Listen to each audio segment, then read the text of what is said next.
Оставка во антикорупцијска. Членот на комисијата Цвета Ристовска денеска го информирала председателот на собранието дека поднесува оставка.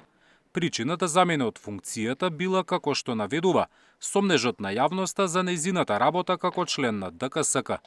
Понедели јавни полемики и сомнежи во врска со мојата работа во Државната комисија за спречување на корупцијата донесов одлука да поднесам неотповиклива оставка од функцијата член на ДКСК. За оставката Ристовска го информирала и председателот на комисијата Чучулј.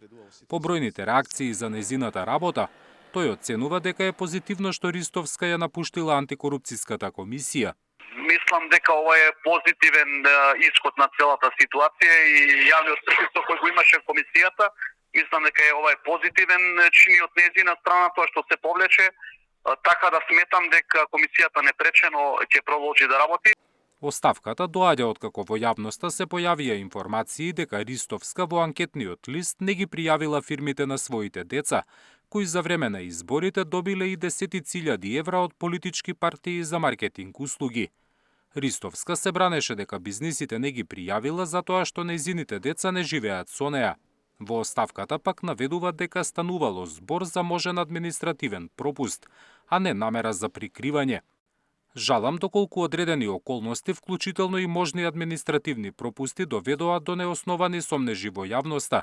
Никогаш немав намера да прикријам информација, напротив ги почитував законските обврски. Работата на Ристовска се најде под лупа и на самата антикорупцијска и беа отворени два предмети, со кои, според првиот човек на ДКСК, известно било дека ќе завршат со барање за нејзино разрешување. Хипотетички кажано, евентуално и утврдување за прекршување на одредбите од нашиот закон, исходот би бил известување до собранието. А тие два основи се можност за разрешување, значи непријавување имотна состојба и одлучување во состојба на судир. Смислата ја губат самите предмети. Од Левица, која обелодени дека Ристовска не ги пријавила фирмите на децата, велат нејзината оставка е признание за изнесените скандали. Зоран Јаневски, Сител телевизија.